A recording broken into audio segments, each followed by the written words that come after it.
Bavakarina bajarvaniyê li herêmên ku dibin desthilatdariya Daişê li Bakur û Rojhilatê Sûriyê tê çêkirin, di heman demê de kar tê kirin ji bo guhertina mêjû û ramanên Daişê çandî û yên pê hatî bandorkirin. Bi taybetî tundiye li ser jinê. Bi sûcekî herî mezin bû jin pirsa mav û rola xwe di civakê de bike. أيام ظل تنظيم داعش المرأة يعني كانت مضطهدة دمي رقصية داعش ما فين جنا نبي وقالك الظلمي اللي تذكرن بل بشتي نمانا داعش جنا ما في خوارجر وشيان هر كاركي هبت بكن وكي كارت جواكي وهر وصا كارن هزن أولوي Rêxistina Daişê tundiye li ser jinê bi destê jinê dimeşand. û jinên kar dikirî yên xwedî ramanên tendiraw bûn û bi tenê yek kar dikirin. Belavkirina ramanên rêxistina Daişê û kerkirina jinê nabû gojina karekî ne taybet ve bi jinê bike.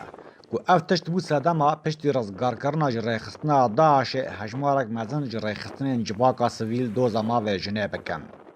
كانت المرأة في ظل داعش محرومة من الحرية.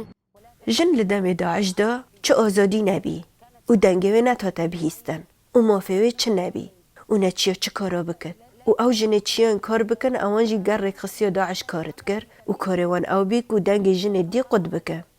Tevê ku rewş hatiye guhertin û tundiye li ser welatiyan nemaye û Daişê ziyanî gihandiye beşek mezin ji civakê, lêta niha ramanên tendiraw nav civakê de hene û her dem teqîn tên kirin û endamên ewlehiyê tên armanjkirin ji aliyê şaneyên razayê yên Daişê.